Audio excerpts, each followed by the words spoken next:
अपने शिष्यों के लिए थोड़ा सा प्रसाद हमेशा थाली में वो छोड़ देते हैं। ये उनकी महानता है, उनको दोष नहीं लगता। तो वो ऋषि मुनि भी ऐसे ही करते थे, अपनी थाली में थोड़ा सा अन्न कुछ दाने छोड़ देते थे। तो देवर्षि नारद वही दानों को प्रसाद मानकर सेवन कर लेते थे। हाँ, प्रसाद मानकर सेवन कर लेते थे। ये देवर्षि नारद की नित्यचर्या बन गई थी। तो देवर्षि नारद सत्संग का श्रवण करते थे कानों से, और अपने मुख से क्या करते थे, साधु सत्पुरुषों के प्रसाद का सेवन करते थे। हाँ, ये दो चीजें बहुत आवश्यक है जीवन में। जो संत महापुरुष होते हैं, जो गुरुदेव भगवान होते हैं, हम उनके उपदेशों को श्रवण करें, जीवन में धारण करें, और दूसरा उनके श्रीमुख का प्रसाद सेवन करें। समझ रहे हैं? तो देवर्षि नारद ऐसा ही करते थे। इस प्रकार 4 मास बीत गए, चतुर्मास शेष हो गया। तो वो सभी ऋषि मुनि अब प्रस्थान होने के लिए चलने के लिए तैयार हुए। तो आज वो 5 वर्ष के छोटे से बालक की आंखों में आंसू है। वो रोते रोते उन साधु पुरुषों के चरणों में गिर गया और बोला कि बाबा आप मुझे भी ले चलिए। हाँ, मैं आप लोगों के बिना नहीं रह पाऊंगा, मुझे आप लोगों की आदत सी लग गई है, सत्संग की मुझे रुचि हो गई है। हाँ, देखिए क्या होता पता है, तीन वो है पड़ाव है, आत्मकल्याण के 3 पड़ाव है। सबसे पहला रुचि। रुचि का मतलब किसी भी चीज में आनंद आने लगना, अच्छा लगने लगना, जिसे हम देहाड़ भाषा में बोलते हैं शौक। ये हमारा शौक है। किसी का गाना शौक है, किसी का बजाना शौक होता है, किसी का खाना पीना घूमना क्या होता है, शौक होता है, उसे रुचि कहते हैं। तो पहला पड़ाव होता है रुचि। जब श्री भगवान और श्री भगवान के भक्तों, संत महापुरुषों, वैष्णवों के प्रति, उनके संग के प्रति क्या उत्पन्न हो जाए जीवन में, रुचि, आनंद आना लगे। तो ये पहला पड़ाव होता है। अच्छा, रुचि में एक गुण तो है कि वो आपको श्री भगवान और श्री भगवान के शुद्ध भक्तों वैष्णवों से मिला देगा, परंतु रुचि में एक अवगुण होता है। तो रुचि का अवगुण यह होता है कि रुचि कभी कभी जब अधिक हो जाती है तो उससे हम थोड़े से उग जाते हैं। जैसे आपको अगर लड्डू खाना पसंद हो और आप प्रतिदिन लड्डू खाने लग जाए, तो पसंद होने के बाद भी एक दिन आप लड्डू खाना नहीं चाहेंगे, क्योंकि आप उग गए खा कर। हाँ, अब बोलेंगे कि कुछ दिन नहीं खाएंगे। ये रुचि में ये दोष है। तो जब हमारे जीवन में भगवान और भगवान के शुद्ध भक्त वैष्णवों के प्रति रुचि आती है ना, तो कभी कभी ऐसा भी हो जाता है कि हम थोड़े से उब जाते हैं। जैसे अभी 7 दिन की ये हमारी कथा, और ये कथा और अगर बढ़ जाए तो आपको आनंद आएगा, या आप बोलेंगे कि अब ज्यादा हो रहा है, क्या कहेंगे? है ना? तो जो बहुत अच्छे भक्त होंगे वो तो बोलेंगे बहुत बढ़िया है, और होना चाहिए। और जो लोग रुचि वाले स्तर पे हैं वो बोलेंगे कि नहीं, हम अति हो गई अब तो हमने हम तो मुनि में दिन गिन रहे थे कि 7वां दिन कब आएगा। हाँ, तो रुचि में ये दोष होता है। रुचि जब और उच्च स्तर पर बढ़ने लगती है तो वो किस चीज का रूप ले लेती है पता है आपको? उसे कहते हैं द्वितीय स्तर को आसक्ति। आसक्ति का रूप ले लेती है। आसक्ति का मतलब होता है कि अंग्रेजी में कहें तो अटैचमेंट। अटैचमेंट जो कहते हैं हम, आसक्ति, लत लग जाना, बिहार में जिसको बोलते हैं लत लग गई। जैसे एक कोई बात नहीं, चंचल का बोलिए, आगे सुनिए। ये अभी रोज की घटना हो गई है, नई बात नहीं है हमारे लिए, है ना? तो हम क्या कह रहे थे कि दूसरा स्तर आसक्ति कहलाता है। आसक्ति में क्या होता है?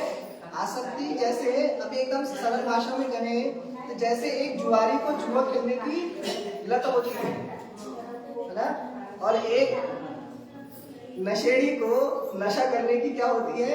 लत होती है। वो बिना मदिरा पानी पिए रह नहीं सकता, उसको प्रतिदिन टॉनिक चाहिए, है ना? तो है ना, तो ठीक जिस प्रकार किसी नशेड़ी को नशा करने की लत होती है, उसी प्रकार जब श्री भगवान की भक्ति और श्री भगवान के भक्त और शुद्ध वैष्णवों के प्रति लत लग जाए तो वो और अच्छी बात है। उसे आसक्ति का चरण कहते हैं। अर्थात एक भी दिन आपको अगर किसी दिन भगवान और भगवान के भक्तों वैष्णवों का संग न मिलेगा तो आपको ऐसा अनुभव होगा कि आज मेरा दिन पूरा हुआ ही नहीं, दिन मेरा संपन्न हुआ ही नहीं। ये दूसरा स्टेज है, इसे कहते हैं आसक्ति। और तीसरा होता है प्रेम। प्रेम सर्वोत्कृष्ट पद है, सर्वोत्कृष्ट सर्वोच्च स्थिति। प्रेम में आज देखिए रुचि और आसक्ति ये दोनों में ही थोड़ा सा स्वार्थ निहित होता है, क्योंकि हम आनंद उपभोग करना चाहते हैं। रुचि के कार्य करने से आनंदित होते हैं, आसक्ति का कार्य करने से भी आनंद नहीं मिलता है। परंतु प्रेम का वास्तविक अर्थ तो आनंद पाना नहीं, आनंद देना होता है। प्रेमी को आनंद पहुंचाना होता है, वहां पाने की कामना नहीं रहती। तो जब प्रेम का स्तर आएगा तो श्री भगवान को आनंद देना, भगवान के शुद्ध भक्तों को आनंद देने की कामना मन में बनेगी। तब हम बदले में कुछ चाहेंगे नहीं कि अब भगवान ऐसा दे दें और भगवान के भक्त भी हमको ये सब देने लग जाए, ये हम कामना करना छोड़ देंगे। वो प्रेम का स्तर है, वो बहुत विरले भाग्यशालियों को प्राप्त होता है। तो देवर्षि नारद को क्या हो गई? आसक्ति हो गई संत पुरुषों से। आज रोते रोते देवर्षि नारद कह रहे हैं कि हे संत पुरुषों, मुझे अकेला न छोड़ के जाइए, आपके बिना मैं नहीं जी पाऊंगा। तब साधु पुरुषों ने कहा देवर्षि का, तब बालक को कहा, अरे बालक तुम अभी छोटे हो और ऊपर से तुम्हारी माता क्या है? अकेली है। तुम्हारी माता अकेली है, तुम्हारे बिना वो कैसे जिएगी? अतः तुम धीरज धरो और अपनी माता के पास ही रहो। हम तुम्हें एक मंत्र प्रदान करते हैं, उस मंत्र को तुम मनी मन प्रतिदिन ध्यान करो। इस मंत्र के प्रभाव से तुम्हें शीघ्र ही श्री भगवान के क्या होंगे? दर्शन होंगे। तो उन्होंने मंत्र दिया। वो मंत्र क्या है? ओम नमो भगवते तुभ्यं वासुदेवाय धीमहि प्रद्युम्नाय निरुद्धाय नमः संकर्षणाय च। ये श्लोक रूपी मंत्र जो है उन ऋषियों ने उस 5 वर्ष के बालक को प्रदान किया और आशीर्वाद देकर प्रस्थान कर गए। देवर्षि नारद उस मंत्र का नित्य नियम से जप करने लगे, ध्यान करने लगे। एक दिन वर्षा हो रही थी, संध्या का समय था।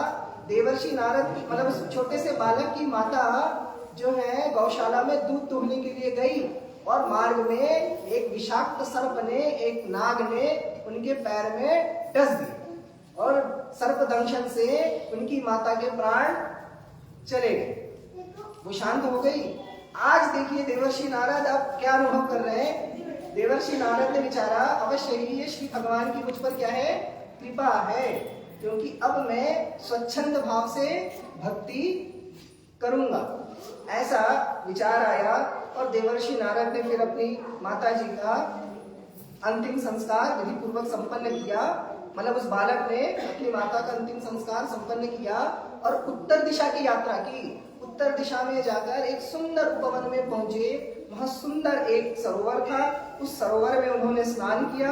वहां एक पीपल का वृक्ष था, उसके नीचे वे विराजमान हो गए और इसी मंत्र का जाप करने लगे। जाप करते हुए जब कुछ दिन बीते, कुछ सप्ताह बीते, कुछ मास बीते, तो देवर्षि नारद के पूर्व जन्मों के सारे सत्कर्म और पाप कर्म भस्म हो गए, अंतःकरण शुद्ध हो गया और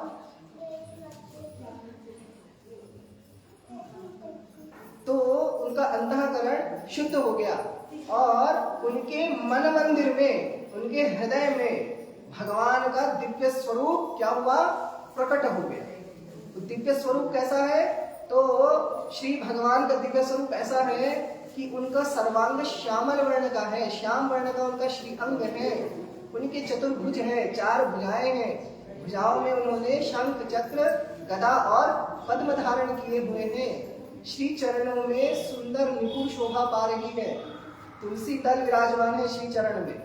उनके वक्षस्थल पर श्रीवत्स का चिन्ह विद्यमान है। कौस्तुभ मणि जटित एक सुंदर स्वर्णमयी माला पधराई हुई है। वैजंती की माला यानी 7 प्रकार के सुंदर पुष्प होते हैं, वो पुष्पों की माला जब एक साथ बना दे तो उसे वैजंती कही जाती है।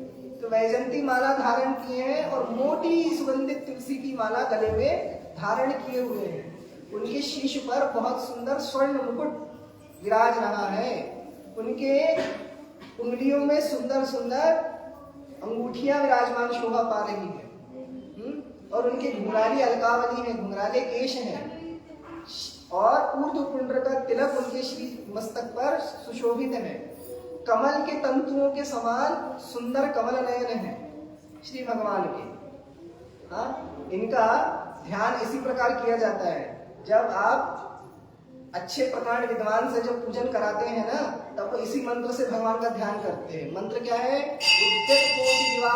मनीषम शंखम गदाम पंकजम चक्रम बिभ्रतबिंदिराव सुमति संशुद्धि पार्श्वद्वयम कोटि रांगद हार कुंडलधरम पीतांबरम कौस्तुभै श्रीवत्सांकित वक्षवरम मेघश्यामल विग्रहम। ये श्री भगवान का स्वरूप है। ये स्वरूप देवर्षि उस 5 वर्ष के बालक के हृदय में प्रकट हो गया, और प्रकट होते ही ओझल हो गया, अंतर ध्यान हो गया। तो वो बालक विचलित हो गया कि अरे वो स्वरूप कहाँ चला गया, अरे वो स्वरूप अब मुझे दिखाई क्यों नहीं पड़ रहा, अरे कहाँ चले गए श्री भगवान। इस प्रकार उनके नेत्रों से अश्रु की धारा बह चली। उस समय आकाशवाणी हुई, भगवान ने आकाशवाणी करके कहा कि बालक, इस जन्म में मेरा दर्शन तुम्हें नहीं होगा, तुम्हारा मन सदा सर्वदा इस जीवन भर मेरे में लग जाए, इसलिए मैंने तुम्हें अपना ये दिव्य रूप दर्शन कराया है। अतएव तुम मेरे इसी रूप की झांकी करते रहो, ध्यान करो इस स्वरूप का, अगले जन्म में हम तुम्हें प्राप्त होंगे। ऐसी आकाशवाणी हुई।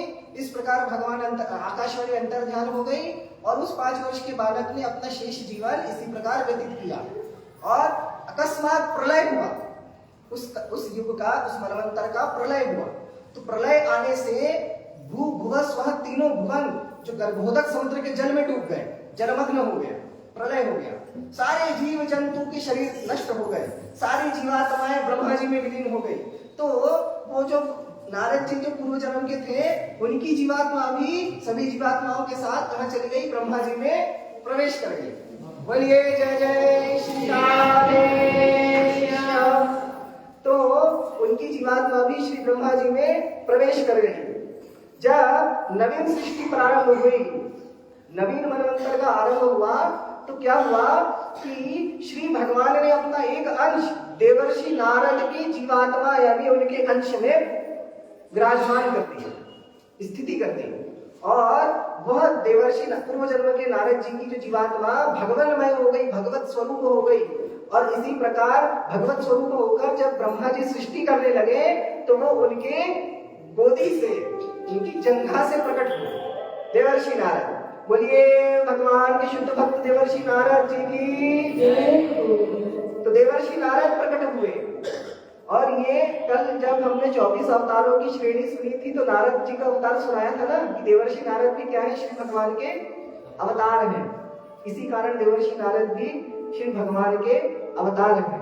तो देवर्षि नारद का इस प्रकार उन्हें देवर्षि नारद का स्वरूप प्राप्त हुआ। ये कथा उन्होंने व्यास जी को सुनाई, और ऐसा कहकर उन्हें कहा आप तो भगवान की लीला कथा का वर्णन कीजिए, आपका कल्याण हो जाएगा। और वे चले गए।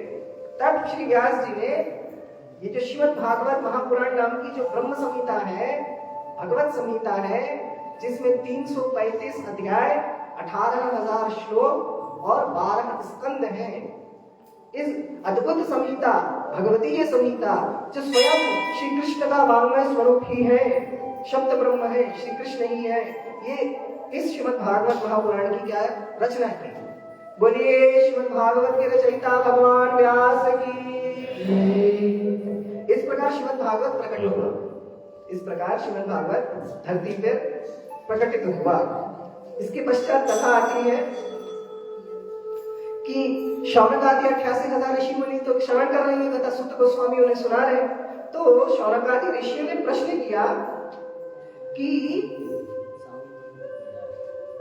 जब श्री व्यास जी ने श्रीमद् भागवत की रचना कर ली, इसके पश्चात उन्होंने क्या किया? तो सुत गोस्वामी बोले कि ऋषियों, जब श्रीमद् भागवत की रचना हो गई, तब उन्होंने विचार किया कि मैं अपने किस योग्य शिष्य को इसकी शिक्षा प्रदान करूं। अब कोई उत्तराधिकारी तो होना चाहिए ना। हर पिता ये चाहता है कि उनके संपत्ति का, उनके धरोहर का कोई क्या हो, उत्तराधिकारी। तो साधु पुरुषों की संपत्ति क्या है? वैष्णवों की संपत्ति, ऋषियों की संपत्ति, सत्पुरुषों की संपत्ति घर गृहस्थी है क्या? बैंक बैलेंस है क्या? जमीन जायदाद है क्या? प्रॉपर्टी है क्या? ये तो भौतिक जीवों की संपत्ति है। ये ऐसी संपत्ति है कि खूब जमा कर लो और जब प्राण पखेड़ उठते हैं तो एक आना भी नहीं जाता है, सब धरा का धरा रह जाता है। और उनके जो वंशज होते हैं वो उसका बढ़िया मक्खन पाते हैं। अब अच्छे तबे बेटा बेटी नातन नतनी पोता पोती लायक हुए तो आपके मेहनत के धन को सत्कर्म में लगाएंगे, उससे आपका कल्याण हो जाएगा परलोक में। और अगर दुष्ट निकले, धूर्त निकले, अमंगलकारी निकले, कुसंगी निकले तो आपके मेहनत का पैसा आपके चले जाने के बाद वो खाने पीने,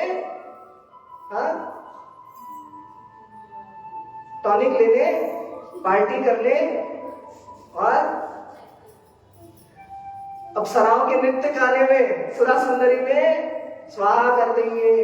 और आपको पता है धर्मशास्त्र का वचन है, मनुस्मृति में भी लिखा हुआ है कि जिन मनुष्यों का उनके परलोक चले जाने के बाद, चले जाएंगे ना, आपके माता पिता पहुंच गए ना परलोक, और कुछ समय बाद आपकी बारी और उसके बाद हमारी बारी, तो सब कहाँ पहुंच जाएंगे?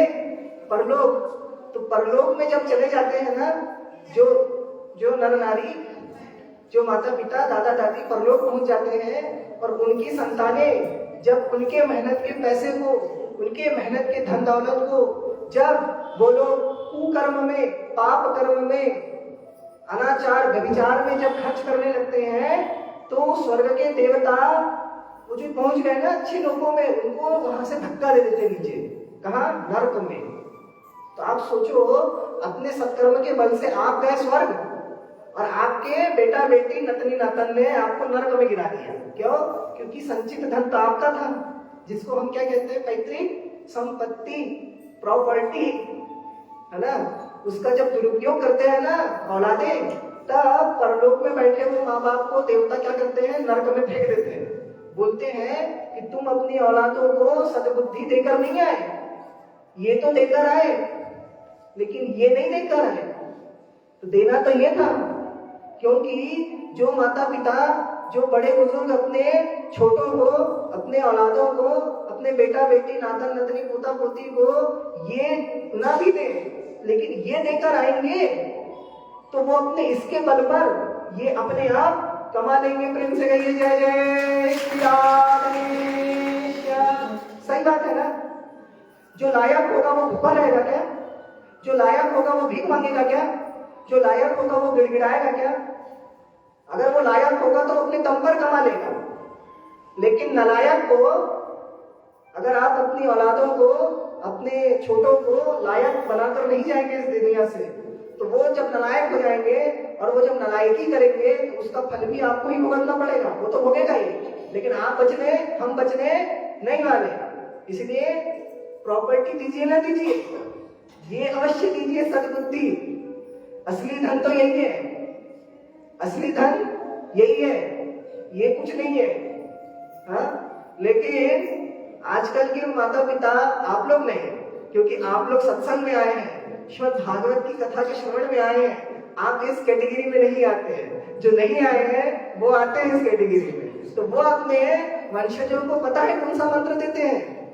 वो कहते हैं ना बीबी ना बच्चा, ना बाप बड़ा ना भैया, the whole thing is that कि भैया सबसे बड़ा रुपया। तो वो बोलते हैं ये सब छोड़ो, अपने बच्चों को बोलते हैं कि पूजा पाठ, मंदिर जाना, ये करना वो करना, ये धार्मिक सांस्कृतिक कार्यक्रमों में वहां मटकना, ये सब छोड़ो और ये कहां से कमाओगे उसकी कोशिश, तैयारी करो। वो यही ज्ञान देते हैं। देखिए, माता पिता का कर्तव्य है कि वो अपनी संतानों को अपने पैरों पर खड़ा करें, यह आप सभी का, हमारा कर्तव्य है।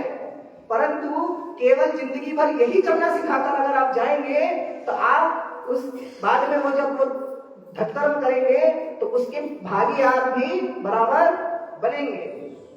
इसीलिए अपनी संतानों को पैरों पर खड़ा करना बहुत अच्छी बात है, परंतु सिर्फ पैरों पे खड़ा करना और पैसा कमाना सिखाना पर्याप्त नहीं होता।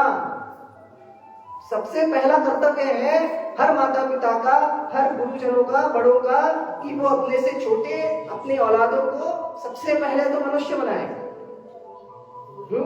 मनुष्य बनाए। क्या मानव शरीर पाने से ही मनुष्य हो जाता है क्या? क्या मानव शरीर मिल गया तो मनुष्य बन गए? मनुष्य तो है शरीर से, लेकिन मनुष्यता भीतर भी होनी चाहिए। जिसको शरीर तो मनुष्य का मिल गया, दो पैरों वाला, लेकिन जिसके आचार विचार व्यवहार खान पान रहनी सहनी संगति चार पैरों के शुक्र कुकर वालों जैसी है, तो वो दो पैर का शुक्र कुकर ही है। मानेंगे इस बात को? सही बात है ना? दो पैर का जानवर भी होता है ना। भौतिक विज्ञान तो बोलता है human being is also an animal, social animal. Human is a social animal. बोले मनुष्य जो है सामाजिक जानवर है, ये विज्ञान बोलता है। भौतिक विज्ञान, विदेशी अंग्रेजों ने ये ज्ञान दिया। और हमें क्या सिखाते हैं कि बोले हमारे पूर्वज जानवर थे, सब बंदर थे। बोले सब बंदर थे। अरे भैया, अगर हमारे पूर्वज बंदर थे और हम बंदर से इवेल्युएशन होता गया, इवेल्युएट होते होते हम मानव बन गए, तो अभी भी जंगलों में बंदर चिंपांजी घूम रहे हैं। वो क्यों नहीं बन रहे इंसान? वो अभी भी बंदर है, वो अभी भी चिंपांजी है। और हम बड़े विशेष थे, हमारी पूंछ छूट गई और हम अचानक से इंसान बन गए कुछ सालों में। और स्कूलों में यही पढ़ाया जाता है। आज के शिक्षा जगत में, भौतिक शिक्षा में यही सिखाया जाता है। बोले सब बंदर थे हम, और हम आदिवासी थे, नंगे घूमते थे जंगलों में, और खाते क्या थे? बोले मांस ही खाते थे। सब्जी भाजी तो बाद में सीखी हुआ, लेकिन हमारा सनातन धर्म हमें ये शिक्षा नहीं देता है। कल बताए थे ना हम कि हम मानव है। क्या है? मानव। और मानव क्यों कहलाते हैं? क्योंकि हम किसके वंशज हैं? मनु के वंशज हैं। और मनु बंदर नहीं थे, मनु ब्रह्मा जी के पुत्र हैं, चक्रवर्ती सम्राट। हम राजा के पुत्र हैं, राजा के वंशज हैं, हम बंदरों के वंशज नहीं है।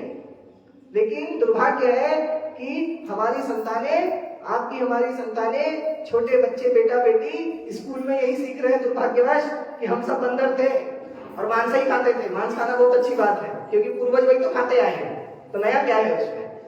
ये सिखाते हैं।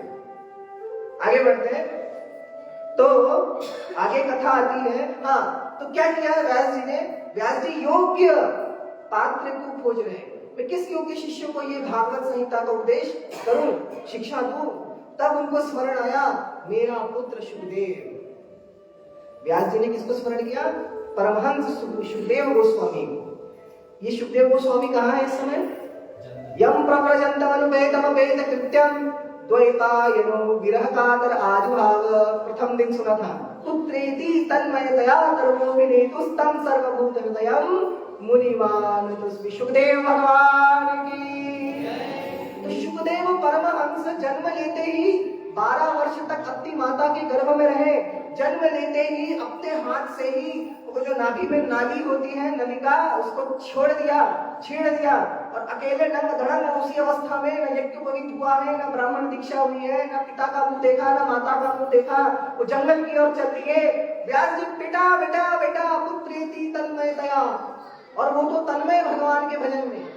ऐसे परमहंस विरक्त शिरोमणि ऊर्ध्वरेता सुखदेव परमहंस जी, वो अभी वन में है, गुफा में। और सुखदेव परमहंस किसकी उपासक है आपको पता है?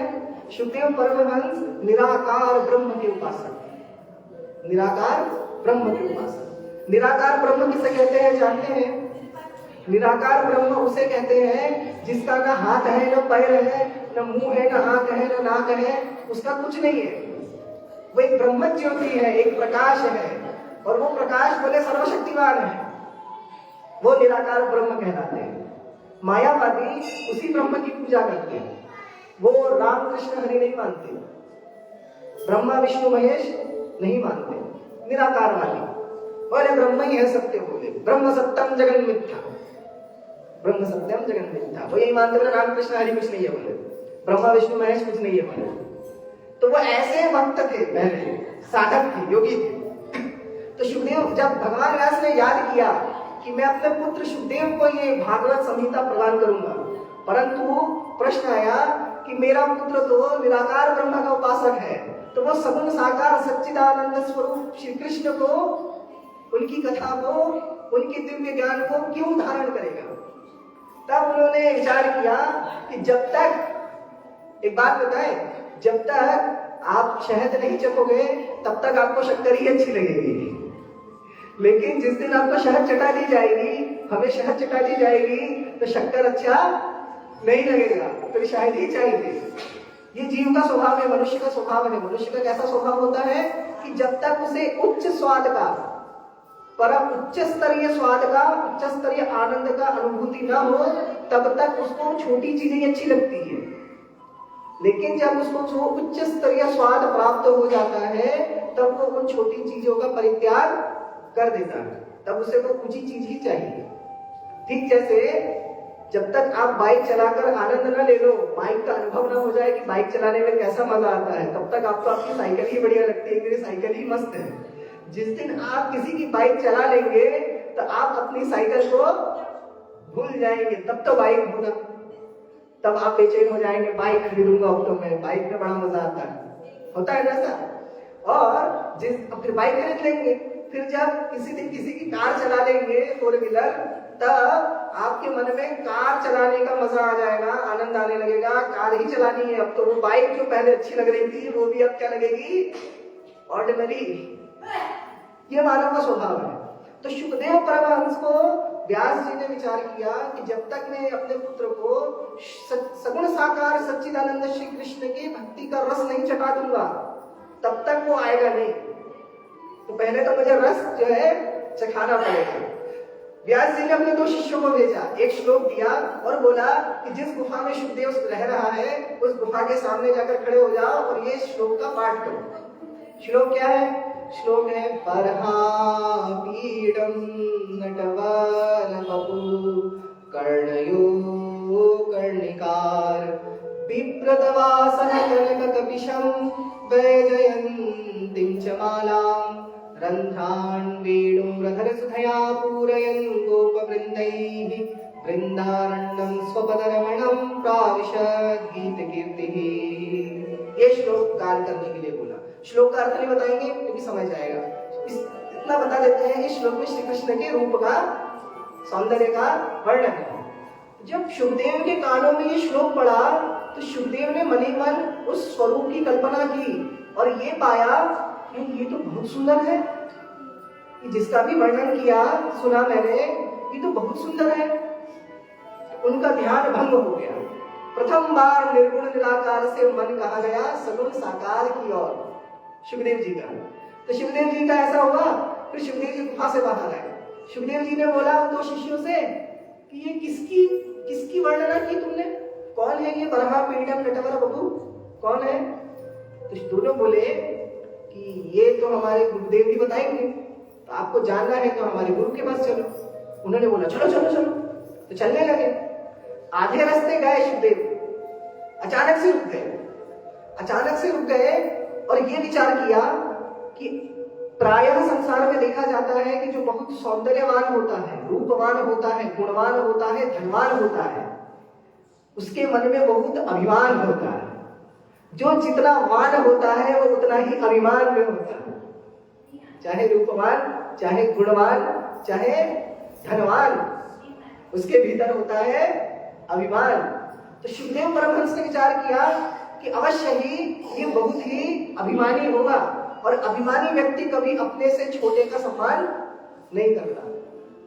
एक धनवान व्यक्ति कभी किसी निर्धन का सम्मान करता है क्या? जब आपके और हमारे दरवाजे पर कोई भिक्षुक आता है तो क्या हम उससे इज्जत से बात करते हैं? धुतकार देते हैं, अरे जाओ आगे जाओ, कल ही तो आए थे तुम, अरे निकलो आगे निकलो। कहां से आ जाते हैं?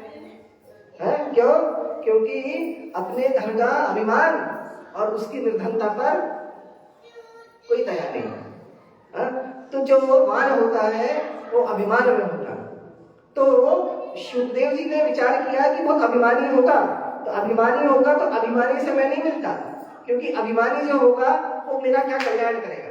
अभिमानी से खुद का कल्याण नहीं हो सकता, क्योंकि अभिमानी व्यक्ति का कभी कल्याण नहीं होता। एक दिन वो अपने अभिमान में इतना ऊंचा उठ जाता है और ऐसा अधर्म कर बैठता है कि उतनी ऊंचाई से भी धम करके वो धरती पर गिर पड़ता है।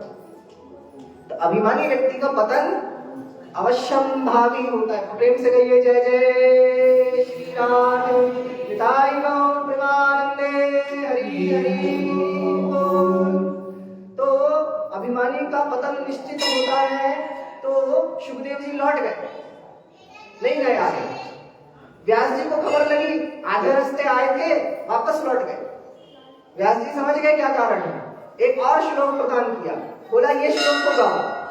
श्लोक क्या था, अहोपकीयं स्तनकालकूटं जिह्वांसयापाययदप्यसाध्वी लेभे गतिं धातृचितं ततुन्यं कं वा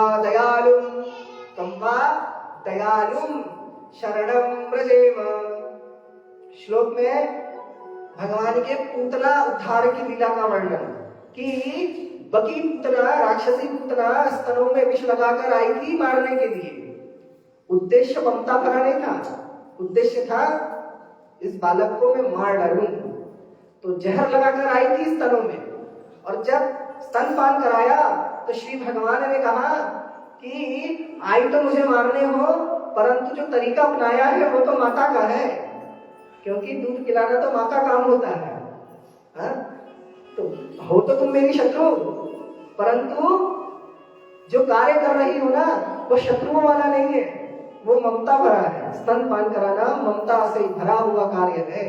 तो भगवान ने पूतना को वो गति दी, कौन सी गति दी, जो अभी यशोदा मैया देवकी मैया को मिलेगी।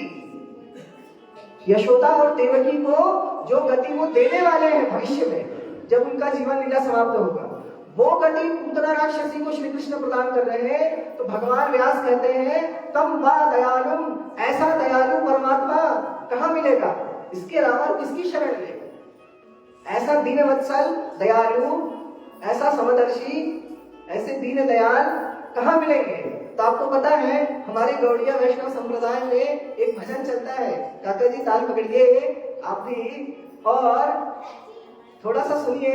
हमारे गौड़िया वैष्णव संप्रदाय में इनके इस चरित्र को कैसे हम गाते हैं। तो हम गाते हैं, हे गोविंदा हे गोपाल केशव माधव दीनदयाल, हे गोविंदा हे गोपाल केशव माधव दीनदयाल, दीनदयाल प्रभु दीनदयाल, दीनदयाल प्रभु दीनदयाल, दीनदयाल प्रभु दीनदयाल, दीनदयाल प्रभु दीनदयाल, हे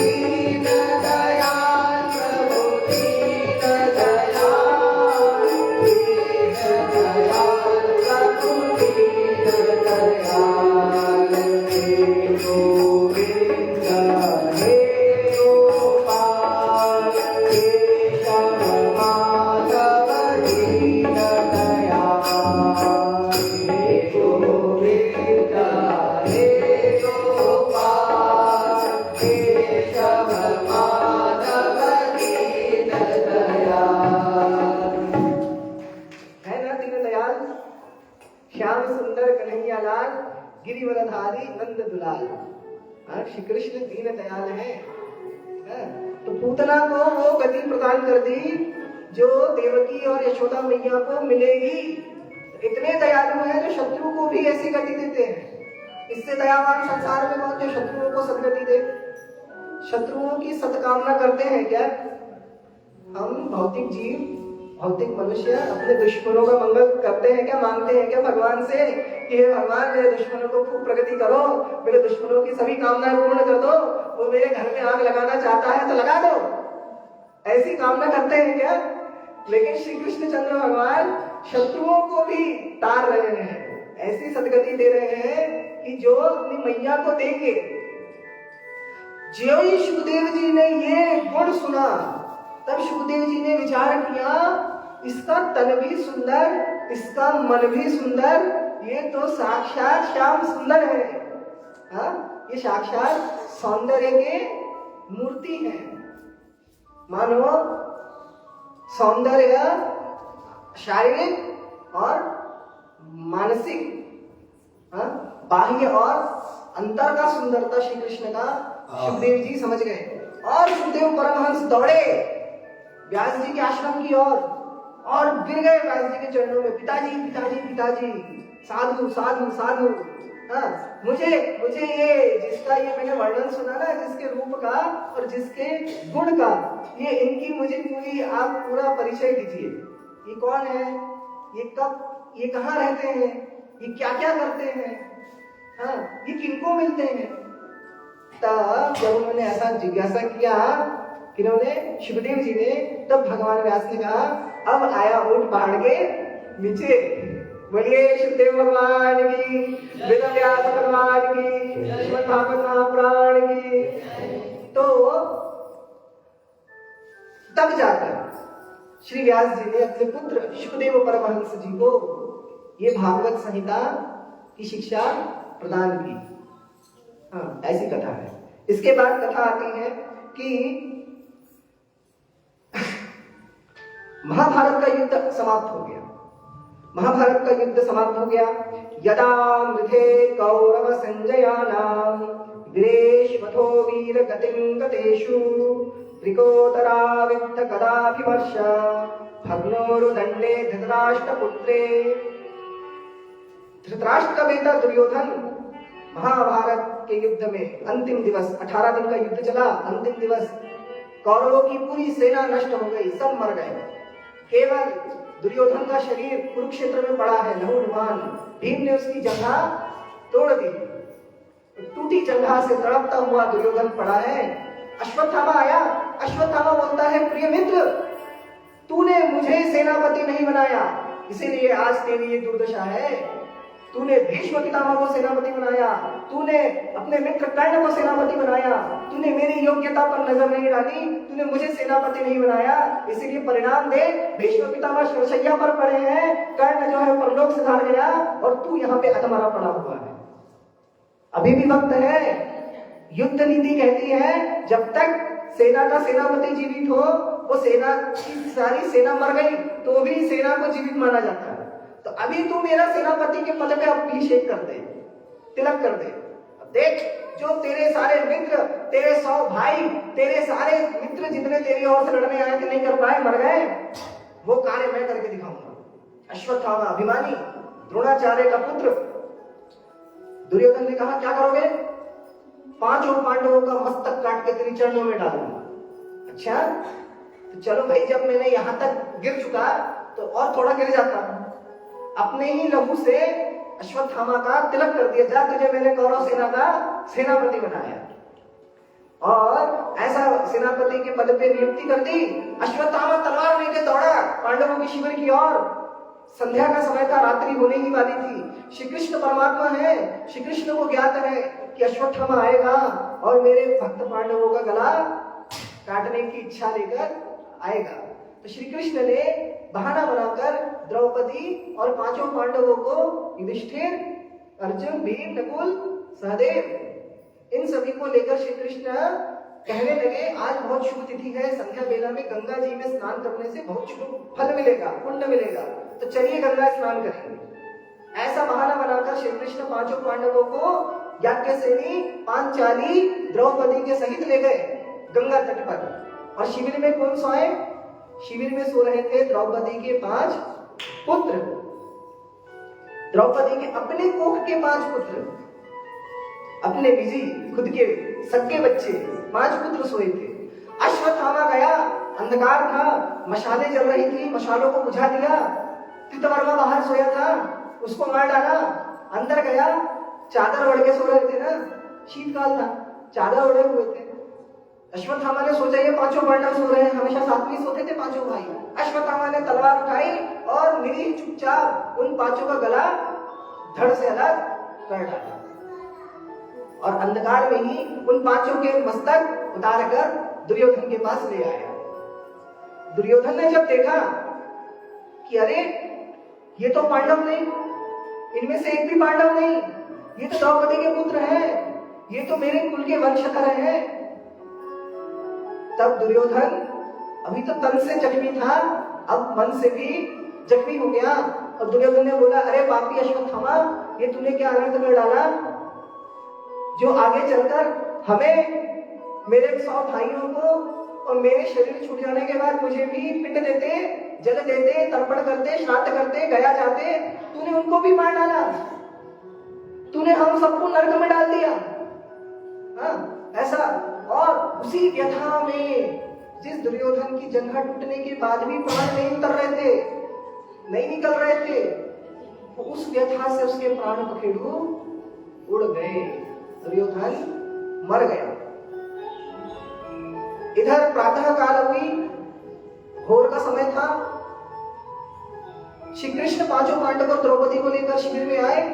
द्रौपदी ने शिविर में प्रवेश किया और क्या देखा कि लहूलुहान बिस्तर है, 5 शरीर तो है, पर उनके धड़ मुंड, उनके सिर नहीं है।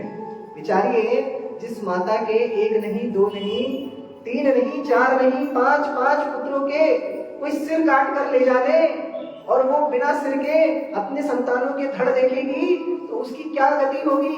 आज द्रौपदी की व्यथा क्या हो रही है, आप विचार कर सकते हैं? आप नहीं कर सकते, हम भी नहीं कर सकते, क्योंकि ऐसा कष्ट, ऐसा दुख अनुभव में तभी आता है जब ऐसा दुख और कष्ट जीवन में घटित होता है ना। ये कष्ट कोई अनुभव नहीं कर सकता। हा? तो आज द्रौपदी अपनी छाती पीटते हुए रो रही है और वो चीत्कार कर उठी। द्रौपदी की चीत्कार सुन के 5 पांडव और श्री कृष्ण शिविर में प्रविष्ट हुए और देखा सब लहूलुहान है, 5 पुत्रों के मुंड कटे हुए हैं, धड़ पड़ा हुआ है। और अर्जुन क्रोधित हो गया, भीम तलमिला उठा। भीम बोला, किसका दुस्साहस हुआ, किसने मेरे पुत्रों का वध किया? अर्जुन ने कहा, पांचाली रो मत, जिस भी पापी ने ये जघन्य काम किया है, ये महापाप किया है, उस पापी का सर में धड़ से रख करके लाऊंगा, उसके मुंड पर तुम पैर रखकर तुम स्नान करोगी, तब जाकर मैं अपने पुत्रों की शव यात्रा निकालूंगा, अंतिम संस्कार करूंगा। प्रतिज्ञा कर ली अर्जुन ने। श्री कृष्ण से पूछा कि हे परमात्मन, आप अंतर्यामी हैं, आप सब जानते हैं, बताइए ये पाप किसने किया? श्री कृष्ण ने कहा, तुम्हारे गुरु द्रोणाचार्य के पुत्र अश्वत्थामा ने ये कार्य किया है। तब अर्जुन फड़फड़ा उठा, कांटी उठाई, तरकस धारण किया, श्री कृष्ण को बोला, सारथी रथ पर चढ़ो और मुझे उस पापी अश्वत्थामा के पास ले चलो। श्री कृष्ण चढ़ गए रथ पर। देखिए भगवान कितने दयालु परमात्मा है। और जीवात्मा अर्जुन बोलता है, अरे सारथी रथ चालू करो, और परमात्मा दौड़ पड़े, जो आज्ञा स्वामी। ये भगवान का प्रेम है, ये भगवान का प्रेम है। दौड़ पड़े, अर्जुन को लेकर गए। अश्वत्थामा भाग रहा था। अश्वत्थामा को मालूम था, मैं जो करके आया हूं मुझे छोड़ेंगे थोड़ी 5 पांडव, क्योंकि वो तो मरे ही नहीं। मैं तो सोचा पांडवों को मार के आया हूं, पता चला कि वो तो बेटे निकले उनके। अब वो थोड़ी, वो तो घायल सांप की तरह डसने आएंगे मुझे। जख्मी शेर और घायल नाग, बहुत क्या होता है खतरनाक। तो अश्वत्थामा भाग रहा था। घोड़ों की टाप की आवाज सुनाई पड़ी, पीछे मुड़ के देखा तो देखा साक्षात श्री कृष्ण रथ चला रहे हैं, अर्जुन पीछे। महाभारत का सीन याद आ गया। अब बाप रे बाप, जब ये दोनों एक साथ होते हैं, जब कृष्ण रथ चला रहे होते हैं और अर्जुन पीछे खड़ा होता है, तो सामने वाले की धज्जियां उड़ा देते हैं। कृष्णचंद्र भगवान की, अर्जुन महाराज की। अर्जुन महाराज है। तो अश्वत्थामा ने देखा कि ये तो आ गए मुझे मारने, महाभारत आंखों के सामने जीवंत हो गया, अब तो मेरी भी यात्रा समाप्त। डर गया अश्वत्थामा। अश्वत्थामा ने ना इधर देखा ना उधर, ना ये सोचा ना वो चीज, वो सोचा शास्त्र में जो चीज करना अत्यंत निंदनीय है, मना है, वर्जित है, आज मूर्ख अश्वत्थामा ने वही काम किया। अपना धनुष उठाया और आप जानते हैं कौन से अस्त्र का संधान किया? ब्रह्मास्त्र का संधान किया। ब्रह्मास्त्र का संधान किया और बोला, ब्रह्मास्त्र अर्जुन को नष्ट कर दो। ब्रह्मास्त्र प्रचंड अग्नि, कोटि सूर्य समप्रभा। करोड़ों सूर्य। गर्मी के समय, अभी जो गर्मी गई, गर्मी कैसी चल रही थी? 50 डिग्री सेल्सियस गर्मी कैसी लग रही थी? सूर्य हमसे करोड़ों किलोमीटर दूर है, लेकिन उसका ताप हमको सहन नहीं हो रहा था। आप समझिए, सोचिए, विचारिए, कल्पना कीजिए, जब ब्रह्मास्त्र का संधान होता है, करोड़ों सूर्य एक ही जगह प्रकट हो जाते हैं। एक सूर्य का ताप जो करोड़ों किलोमीटर दूर है, उसका ताप तो सहन नहीं होता। जब करोड़ों सूर्य एक ही जगह पर अपनी गर्मी निकालने लगेंगे, तो आप सोचिए उस समय टेम्परेचर कैसा हो जाएगा। पूरी पृथ्वी डामाडोल होने लगी, जल खेचर नवचर जीव जंतु सब जलने लगे, मरने लगे। ब्रह्मास्त्र का संधान हो गया, अर्जुन की ओर ब्रह्मास्त्र दौड़ा। तब अर्जुन श्री कृष्ण के चरणों में गिर गया और क्या कहा? कृष्ण कृष्ण महाबाहो भक्तानां भयंकर त्वमेको दह्यमानान् मपवर्गोऽसि संस्कृते त्वमाद्य पुरुषः साक्षात् ईश्वरः प्रकृते परः मायान्वियुदस्य चिच्छत्या कैवल्य स्थितात्मनि। हे बोला अर्जुन, हे श्री कृष्ण, हे महाबाहो, हे भक्तों को अभय प्रदान करने वाले, तुम एकमात्र ही हो जो अपने भक्तों के संकट दूर कर सकते हो। मैं तुम्हारा भक्त हूँ, मैं तुम्हारी शरण में आया हूँ, मैं तुम्हारा शरणागत हो गया हूँ, मैं तुम्हारे चरणों में गिरा हूँ, मेरे भय का नाश करो। हाँ, तुम ही आदि पुरुष हो, तुम्हारा पुरुषा साक्षात ईश्वरः, तुम ही साक्षात ईश्वर हो। ईश्वरः परम कृष्ण सच्चिदानंद विग्रह अनादि आदि गोविंद सर्व कारण कारणम। ब्रह्मा जी ने कहा है, जो लोग श्री कृष्ण को अवतार समझते हैं और सोचते हैं कि द्वापर युग में ही आए थे और चले गए, उनको ये ज्ञात करा दे कि ब्रह्म संहिता का निर्माण ब्रह्मा जी ने जब सृष्टि भी नहीं करी थी, जब विष्णु जी के नाभि से निकले भर थे और अबोध बालक की तरह थे, वर्णन किए थे ना हम, तो ब्रह्मा जी ने तब सच्चिदानंद श्री कृष्ण की प्रार्थना की, सृष्टि हुई भी नहीं है। तो जो लोग ये सोचते हैं कि श्री कृष्ण द्वापर में आए थे 5000 वर्ष पूर्व, उसके पहले उनका अस्तित्व नहीं था और अभी भी नहीं है, बोले चले गए वो तो वो ये जान ले कि अनादि आदि गोविंद सर्व कारण कारणम ईश्वरः परम कृष्ण। ब्रह्मा जी ने जब सृष्टि भी नहीं रची, तब भगवान श्री कृष्ण की स्तुति की है ब्रह्म संहिता में। ब्रह्म संहिता वेद का अंश है, वेद की वाणी है, ऐसी वैसी चीज नहीं है। और वेद अपूरुषेय होता है, वेद का प्रमाण की आवश्यकता नहीं होती। वेदो नारायण साक्षात, वेद स्वयं श्री नारायण है। तो वेद की ये वाणी है कि श्री कृष्ण क्या है? ईश्वर है, एकमात्र ईश्वर। एको देवो देवकी पुत्र एवा एकस मंत्रस्तस्य नामानि यानि कर्माप्येकं तस्य देवस्य सेवा। आदि मत शंकराचार्य जी का वाणी है, ये वचन है। शंकराचार्य जी, भगवत्पाद शंकराचार्य ने कहा है ये एक ही देवता है महान, श्री कृष्ण, देवकी पुत्र श्री कृष्ण। एक ही मंत्र है महान, देवकी पुत्र श्री कृष्ण के नाम का मंत्र। एक ही सेवा है महान, देवकी पुत्र श्री कृष्ण की ही सेवा। ये आदिगुरु शंकराचार्य ने कहा है। आप में से कितने लोग आदिगुरु शंकराचार्य को जानते हैं? नाम सुने हैं आदिगुरु शंकराचार्य? भगवत्पाद शंकराचार्य आदिगुरु, जगत गुरु। भारत में 4 धाम हैं, 4 दिशाओं में। उत्तर में बद्रीनाथ, दक्षिण में रामेश्वरम, पूर्व में जगन्नाथ, पश्चिम में द्वारकानाथ। इन 4 धामों की स्थापना किसने की?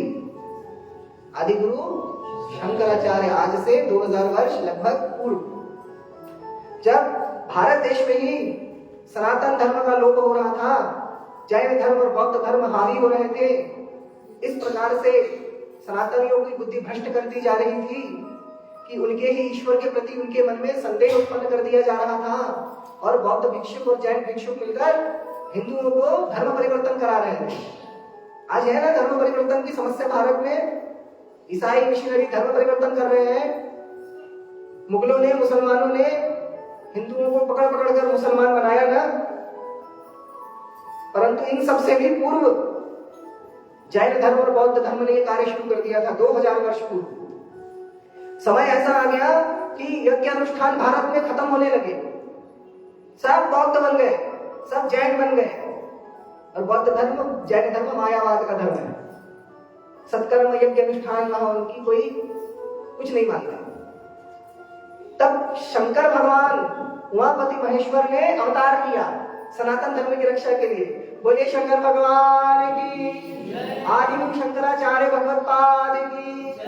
तो आदिगुरु शंकराचार्य ने, शंकर स्वयं शंकरो साक्षात, आदिगुरु शंकराचार्य साक्षात शिव शंकर ही है। तो शिव शंकर ने शंकराचार्य का अवतार लिया और बौद्धों को और जैनों को शास्त्रार्थ में पराजित किया, और जितने जैन और बुद्ध बन गए थे ना हिंदू, उन सबको वापस हिंदू धर्म में लाया। तो आज आप और हम इसलिए हिंदू हैं आज भी, क्योंकि हमारे पूर्वजों को आदिगुरु शंकराचार्य ने बचा लिया। वरना आज हम लोग भी ma'am ma'am ma'am ma'am, Buddhist लोग मैम मैम मैम मैम करते हैं, और जैनी लोग पता नहीं जो भी करते हैं वही कर रहे होते हैं। तो रामकृष्ण हरि कोई नहीं कर रहा होता। हाँ, तो कहा थे हम, तो श्री कृष्ण, अर्जुन ने इस प्रकार प्रार्थना की। तो श्री कृष्ण ने कहा, अर्जुन देखो, ब्रह्मास्त्र का काट केवल ब्रह्मास्त्र से होगा।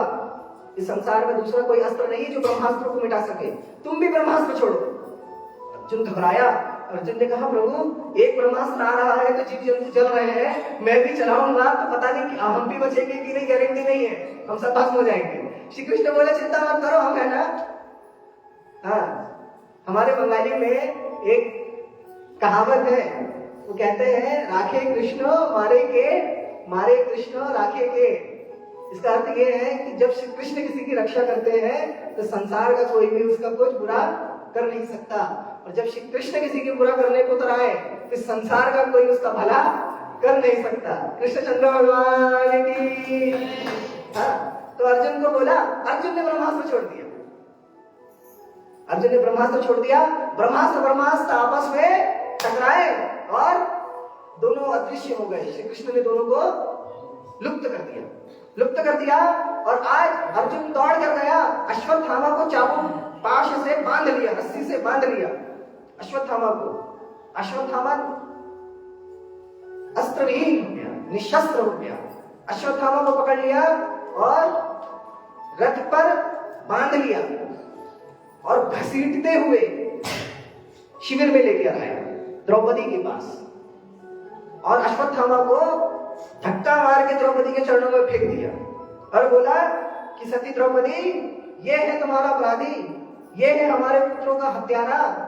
अब मैं तुम्हारे सामने इसका सर धड़ से अलग कर दूंगा, इसके सर पर खड़ी होकर तुम स्नान करोगी, और तब मैं अपने पुत्रों की अंतिम संस्कार करूंगा। तब द्रौपदी ने बोली, द्रौपदी कहती है, मुच्यताम एषा ब्राह्मणो नितरां गुरु। मुच्यताम, छोड़ दो, अश्वत्थामा को छोड़ दो स्वामी, ये आपके हमारे गुरुदेव का पुत्र है, और आत्मा वही जायते पुत्र, आत्मा पुत्र के रूप में जन्म लेती है। हमारी ही आत्मा हमारे पुत्र के रूप में जन्म लेती है, वेदवाणी है। आप जानते थे इससे पहले, कभी सुना ये बात को? कभी नहीं सुना। ये वेद का वचन है, आत्मा वही जायते पुत्र, यानी पिता ही पुत्र के रूप में जन्म लेता है। पिता ही, आप सभी पिता है ना, तो आपके जो सबसे पहले पुत्र होंगे ना, वो आप ही हैं। आपके पहले पुत्र आप ही हैं, क्योंकि आप तो चल जाएंगे, लेकिन आपके जाने के बाद भी आप विद्यमान रहेंगे, क्योंकि आप ही आपके पुत्र के रूप में अवतरित हुए हैं। आत्मा वही जायते पुत्र। तो द्रौपदी ने कहा, स्वामी गुरु द्रोण ही अश्वत्थामा के रूप में सामने खड़ा है, क्योंकि ये उनका एकमात्र पुत्र है। हाँ? और वेद कहते हैं आत्मा वही जायते पुत्र, इसीलिए इनका सम्मान तो गुरु की तरह ही कीजिए। और मैं नहीं चाहती कि जिस प्रकार मैं अपने पुत्रों के मृत शरीर को देखकर रो रही हूं, हमारी गुरु माता भी ऐसे रोए। देखिए, द्रौपदी सतियों में गिनी जाती है, सती नारियों में द्रौपदी का नाम है। और ऐसा क्यों? क्योंकि जिसने द्रौपदी का इतना बड़ा अपकार किया, इतना बड़ा अनर्थ किया उसके साथ, आज द्रौपदी उसको भी सम्मान दे रही है। हा? सामान्य नारियां कर पाएंगी ऐसा? इतना धैर्य, इतना दया, इतनी क्षमा है क्या? इसीलिए हम सामान्य हैं और वो असामान्य है, वो देवी है। हम मनुष्यों की गंदी आदत है, हम अपनी तुलना ना हम श्रेष्ठ लोगों से करने लग जाते हैं। द्रौपदी के भी तो 5 पति थे, मैं कर लूं तो क्या दिक्कत है, मैं 2 रख लूं तो क्या परेशानी है। द्रौपदी के 5 थे, अरे तो भैया द्रौपदी इतनी महान भी थी, तुम हो क्या इतनी महान है? शंकर जी तो भांग धतूरा पहनते हैं, दारू पीते हैं, गांजा फूकते हैं, तो हम भी पिएंगे, हम भी फूकेंगे, हम भक्त होंगे, अपनी बराबरी शंकर जी से। श्री कृष्ण ने भी तो रास रचाया, गोपियों के साथ प्रेम लीला करी, हम भी 2-4 गर्लफ्रेंड रख के कर लेंगे, क्या परेशानी है? खुद को श्री कृष्ण से तुलना कर रहे हैं, अरे वाह है। तो श्री कृष्ण तो कालिया नाग के फन पर भी नाच गए थे, देखो कालिया के फन पर नाचे तक कन्हैया, तो तुम भी नाग पकड़ लो और चढ़ जाओ उसके फन पर, देखो तुम्हारी कैसे ठंड करता है वो है? शंकर जी ने देखिए, कोई धर्मशास्त्र में नहीं कहता कि शिव जी को भांग धतूरा चढ़ता है, धतूरा चढ़ता, भांग नशेली चीजें, दारू टॉनिक शंकर जी को चढ़ाना किसी धर्मशास्त्र का वचन नहीं है। महापापी है वो लोग, नरक जाएंगे 100%। शिव निंदा, शिव के प्रति अपमान, शिव का अपमान और शिव का तिरस्कार करते हैं वो लोग जो जानबूझकर हो चाहे अनजाने में हो, शिव मंदिर में जाकर शंकर जी को क्या चढ़ाते हैं? भांग, गांजा, दारू की बाटल चढ़ाते हैं। और क्या कहते हैं? शंकर जी तो यही पाते हैं। बताइए जरा कौन सा पुराण में लिखा है? शिव जी का पुराण 2 है, शिव पुराण, लिंग पुराण, दोनों में नहीं लिखा। पता नहीं वो कौन से पुराण का रेफरेंस लाते हैं कि शंकर जी को भांग धतूरा चढ़ाएंगे। अच्छा चढ़ाओ, अच्छी बात है, चढ़ाओ, और उसको फिर पाते हैं, प्रसाद है बाबा का। अरे बाबा का प्रसाद है तो बाबा ने विस्पान भी कर लिया था समुद्र मंथन में। तो काम करो, 2-4 सल्फास घोल लो पानी में और पी जाओ, और देखो फिर क्या होता है? शिव जी से तुलना करते हैं तो शिव जी जैसे बैरागी हैं, कुछ नहीं रखते, औघड़ है औघड़, वैसे औघड़ बनकर रहो, एक चिंदी लपेटो, शंकर जी एक बाघ की छाल लपेटते हैं, ऐसे बाबा को गले में लटका के घूमो, शंकर जी के भक्त हैं बहुत।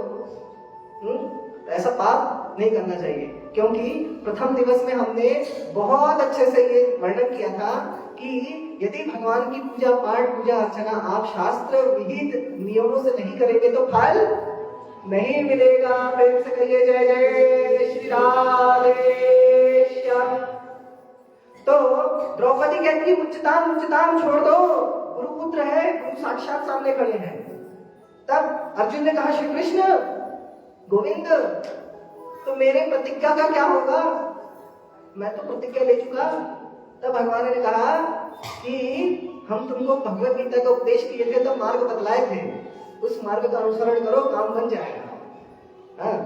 भगवान श्री कृष्ण कहते हैं ब्रह्म बंधुर्न हंतव्या आतताई पदहारहणः मय्येवो भयमाम्नातं परिपाह्य अनुशासनम्। और भगवत गीता में श्री कृष्ण ने कहा है अकीर्तिं चापि भूतानि कथयिष्यन्ति ते व्ययाम् संभावितस्य चाकीर्तिर् मरणादितिरिच्यते।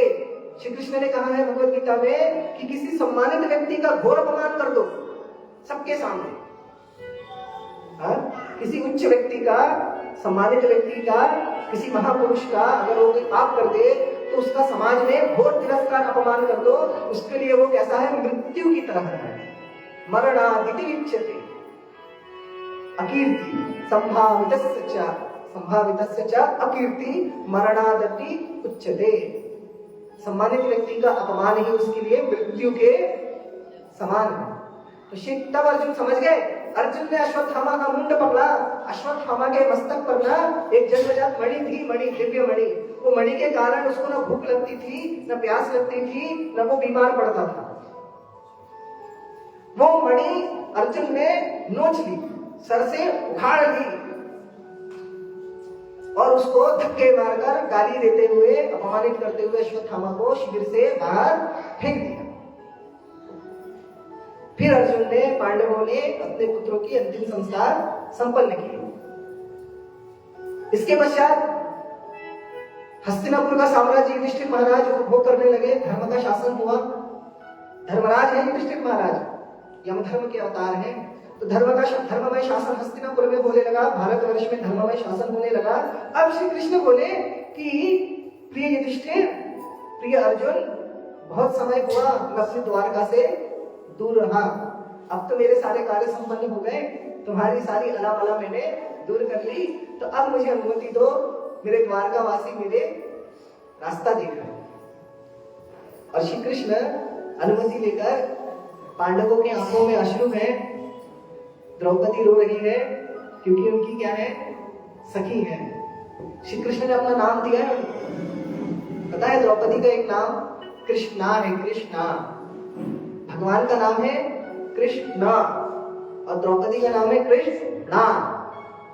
भगवान के नाम में अ है अंत में, और द्रौपदी का जब कृष्णा बोलेंगे तो आ की मात्रा का उच्चारण हो जाता है। द्रौपदी को कृष्णा भी बोलते हैं।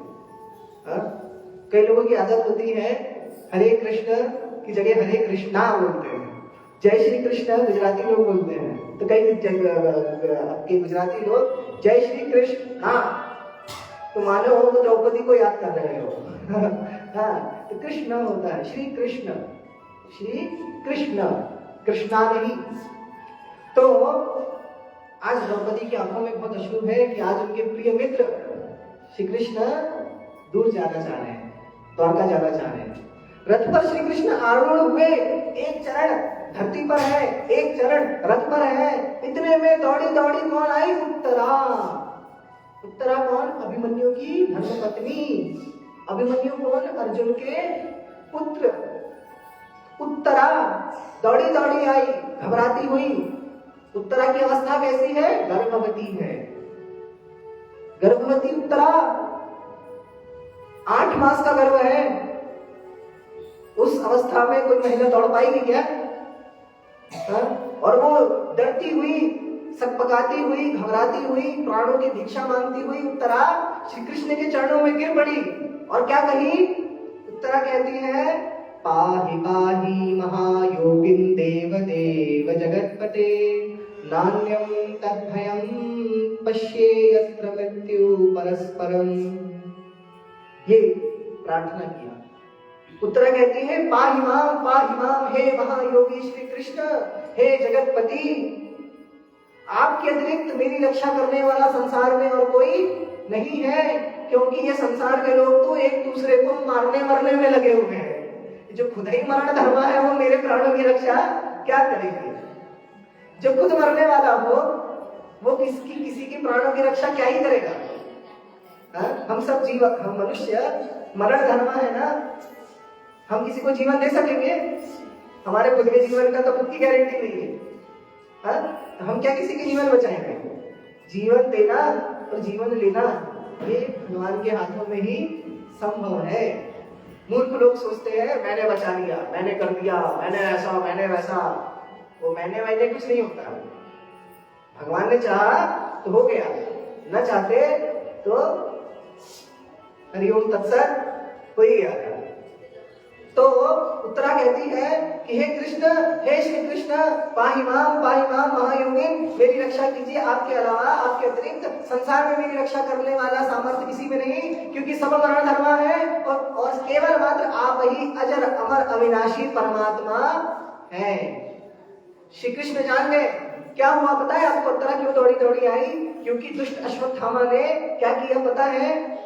दुष्ट अश्वत्थामा ने फिर से ब्रह्मास्त्र छोड़ा। देखिए महामूर्खों की मूर्खता देखिए। संसार में जो मनुष्य एक बार अपराध करके, पाप करके, उसका दंड पाकर सुधर जाए तो वो तो मनुष्य है। परंतु जो मनुष्य अपराध करके, पाप करके, उसका दंड पाने के बाद भी वही पाप फिर से करे, दोहराए, तो वो क्या है? अमानुष है। वो पशु है, पशु जानवर है, वो मानव नहीं है। तो अश्वत्थामा जैसे महामूर्ख ने फिर ब्रह्मास्त्र चलाया। क्या सोचा? पांडवों को तो नहीं मार पाया, इसके वंश को ही नष्ट कर दूंगा। पांडव तो अपनी मौत मर जाएंगे, देवता तो है नहीं कि अमृत पिए, एक न एक दिन तो मरेंगे। हम नहीं मार सके तो काल समय उनको मार देगा, आयु पूरी हो जाएगी तो मर जाएंगे। लेकिन उनका वंशधर, उनका बीज जो उत्तरा के गर्भ में है, अभिमन्यु का बेटा, उसको मार देता हूं, तो पांडवों का वंश क्या हो जाएगा? फिनिश। कोई वंश का चिराग नहीं बचेगा, इसके चिराग को ही बुझा देता हूं। ये सोच के अश्वत्थामा ने फिर से ब्रह्मास्त्र चलाया। वही ब्रह्मास्त्र तेजी से उत्तरा की गर्भ की ओर आ रहा था, उत्तरा की गर्भ को नष्ट करने के लिए। इसलिए उत्तरा दौड़ पड़ी, श्री कृष्ण के चरणों में आकर गिर पड़ी। उन्होंने उत्तरा ने श्री कृष्ण की शरणागति दी। और जो एक बार भगवान श्री कृष्ण की शरणागति ले लेता है, इस पूरे अखिल ब्रह्मांड में ब्रह्मा शंकर आदि देवता भी उसका कोई बाल भी बाका नहीं कर सकते। बोलिए परमेश्वर भगवान श्री कृष्णचंद्र की। इसके पश्चात क्या हुआ? जो ही भगवान श्री कृष्ण को ज्ञात हुआ कि ब्रह्मास्त्र चला है, भगवान श्री कृष्ण चतुर्भुज रूप धारण करके उत्तरा के गर्भ में प्रवेश कर गए। उत्तरा के गर्भ में प्रवेश कर गए और उस बालक ने, वो शिशु ने, भ्रूण ने, जो उस गर्भ में है जो बच्चा, उस बच्चे ने क्या देखा कि एक चतुर्भुज सुंदर श्याम सुंदर विग्रह, एक देवता समान पुरुष, वो अपनी गदा को ऐसे तीव्र गति से घुमा रहा है और उसका गदा इतनी तीव्र गति से चमकते हुए घूम रहा है मानो एक विशाल चक्र हो।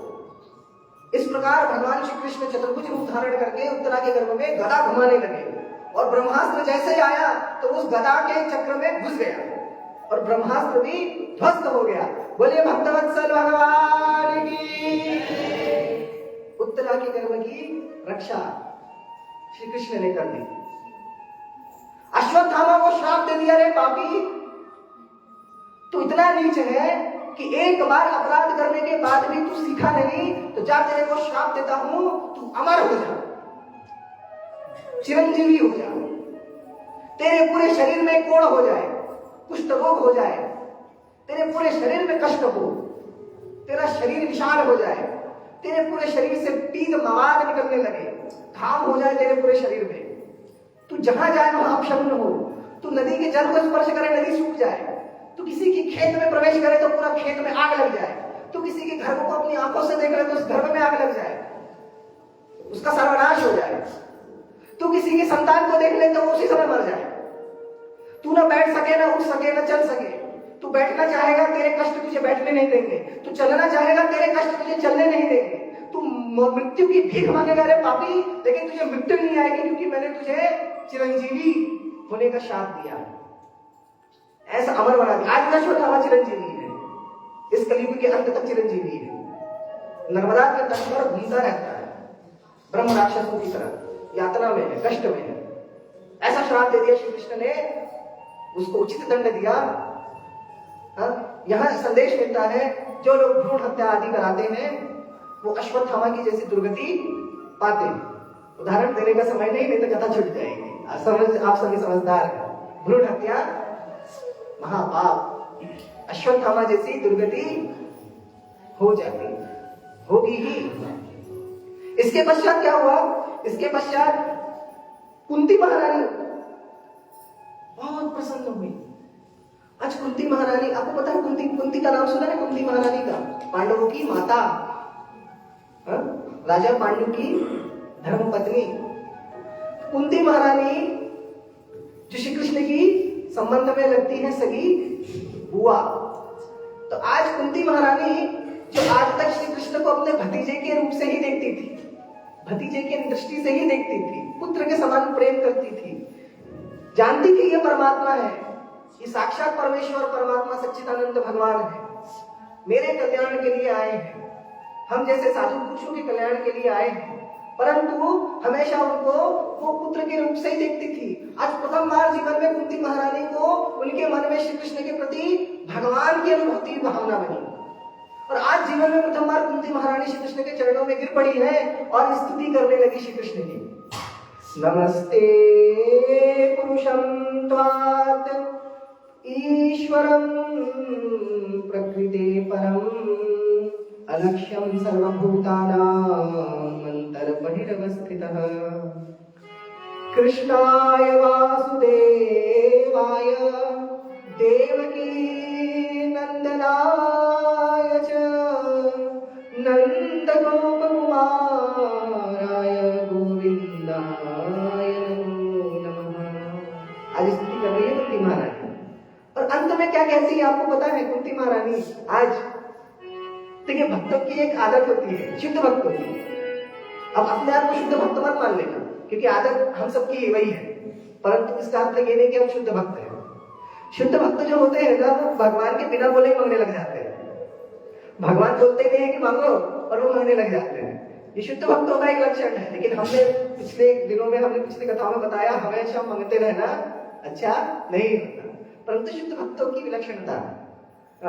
तो आज कुंती महारानी श्री कृष्ण से प्रार्थना करती हैं, और क्या प्रार्थना करती है पता है आपको? प्रार्थना करके कहती है, विपदः सन्तु नः शश्वत् तत्र तत्र जगद्गुरो भवतो दर्शनं यत् स्यात् अपुनर्भव दर्शनम्। बहुत सुंदर है ये श्लोक। ईश्वर भागवत महापुराण के स्वर्णिम श्लोकों में से एक श्लोक है। कुंती महारानी कहती है कि हे जगत गुरु, हे श्री कृष्ण, आज मैं तुमसे कुछ चाहती हूँ, तुम मुझे अवश्य दो। श्री कृष्ण बोले, बोलो बुआ क्या चाहती हो? तो वो कहती है कि तुम मेरे जीवन में और घोर से घोर विपत्ति दो, और घोर से घोर दुख दो, मुझे पीड़ा दो, कष्ट दो, यातनाएं दो, संकट में डाल दो मुझे। क्यों? क्योंकि हे श्री कृष्ण, जब मैं और मेरी संतान संकट में थी, तब सदा सर्वदा तुम मेरे पुत्रों के सामने रहे, और आज हमारे संकट टल गए, तो अब तुम द्वारका जाने की बात करते हो, हमसे दूर जाने की बात करते हो। और भक्त के लिए भगवान से बिछड़ना नहीं, उसके लिए सबसे बड़ा दुख है। भक्त के जीवन से धन दौलत चली जाए, भक्त के जीवन से उसके अपने सगे संबंधी चले जाए, भक्त के जीवन से उसकी संतान चली जाए, उसके माँ बाप भाई बहन रिश्ते नातेदार चले जाए, उसकी धन दौलत प्रॉपर्टी लूट जाए, चोरी हो जाए, सब कुछ नष्ट हो जाए, भक्त को उतना कष्ट नहीं होगा। लेकिन भक्त के जीवन से अगर भगवान चले जाए तो भक्त जीते जी मुर्दे के समान हो जाता है। भक्त जीते जी मुर्दे के समान, मृत शरीर के समान हो जाता है।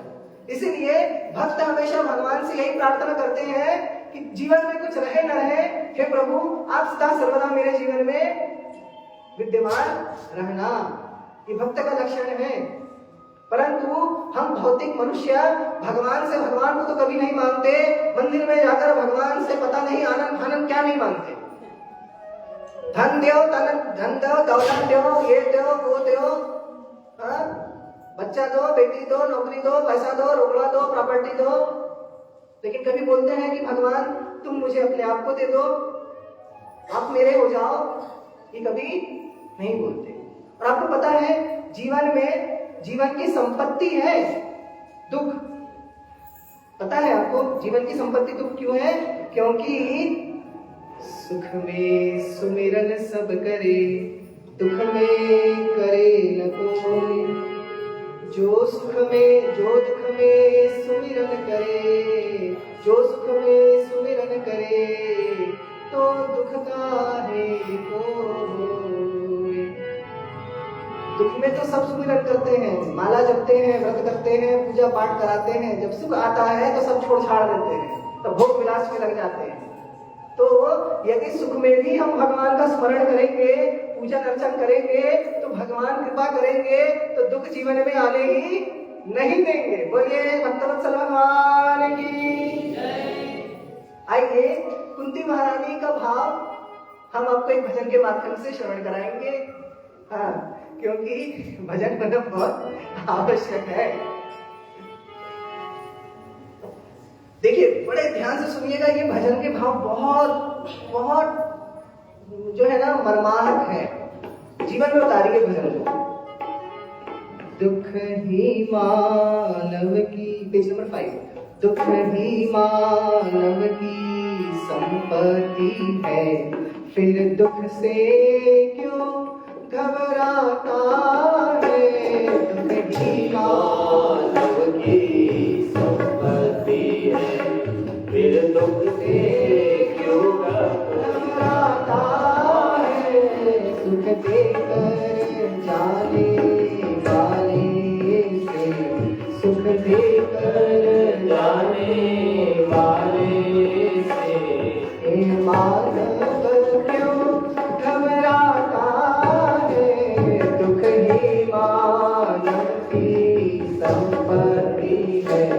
फिर दुख से क्यों घबराता है। दुख ही मानव की संपत्ति है। सुख आया भी तो जाएगा, दुख आया भी तो जाएगा। सुख आया भी तो जाएगा, दुख आया है तो जाएगा। सुख जाएगा तो दुख देकर, दुख जाएगा तो सुख देकर। सुख जाएगा तो दुख देकर, सुख देकर जाए वाले से। हे मानव क्यों घबराता है। दुख ही मानव की संपत्ति है। फिर दुख से क्यों घबराता है। दुख ही मानव की संपत्ति है। सुख में है व्यसन प्रमाद बड़े, दुख में पुरुषार्थ समाया है। सुख में है व्यसन प्रमाद बड़े, दुख में पुरुषार्थ समाया है। दुख की ज्वाला में जलकर ही कुंदन सा तेज चमकता है। दुख की ज्वाला में जलकर ही कुंदन सा तेज चमकता है। कुंदन सा तेज चमकता है। दुख ही मानव की संपत्ति है। फिर दुख से क्यों घबराता है। दुख ही मानव की संपत्ति है। फिर दुख से क्यों घबराता है। दुख ही मानव की संपत्ति है। समझे आपकी और हमारी जो वास्तविक संपत्ति है ना, तो दुख है। सुनने में अजीब लगता है, परंतु सत्य तो यही है। क्यों? क्योंकि देखिए, जीवन में सुख हो चाहे दुख हो, सदा सर्वदा तो नहीं रहेगा। आज अगर दुख है तो ये यकीन मानिए कल ये दुख नहीं रहेगा, और आज अगर जीवन में सुख है तो ये भी समझ लीजिए कि ये सुख कल नहीं रहेगा। क्योंकि सुख और दुख दिन और रात की तरह बदलते हैं।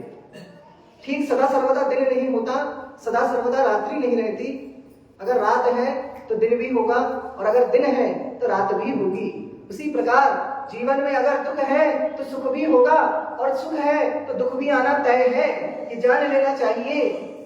और ये भी समझ लीजिए कि जब दुख जाएगा ना जीवन से, जब सुख जीवन से जाएगा, तो पक्की बात है कि दुख ही देकर जाएगा। क्योंकि भौतिक जगत में हर सुख देने वाली वस्तु ही दुख का बाद में कारण बन जाती है। जैसे जिनको मीठा खाने का बड़ा शौक होता है, वो दबाकर मीठा खाते हैं और इतना खा लेते हैं कि बाद में डायबिटीज हो जाता है। तो वही मीठा जो आनंद देता था, अब वो क्या बन गया है? फांसी का फंदा बन गया है। जो सोने की माला लगती थी, अब वो फांसी का फंदा बन गई। अत्यधिक मीठा खाने से डायबिटीज हो जाता है, मधुमेह का रोग हो जाता है। और मधुमेह के रोगी को अगर घाव हो जाए ना, तो समझ लीजिए परमात्मा भी सुखाने नहीं आएंगे। इसीलिए जो है, जब जीवन से सुख जाएगा ना, तो दुख ही देकर जाएगा। उसी प्रकार जब दुख जीवन से जाएगा तो सुख ही देकर जाएगा। क्योंकि दुख की निवृत्ति को ही सुख कहते हैं। सुख कोई अलग चीज नहीं है, सुख कोई अलग सामान नहीं है कि ये दुख है, ये सुख है, ये मिला तो दुख हुआ, ये मिला तो सुख हुआ। एक ही चीज है।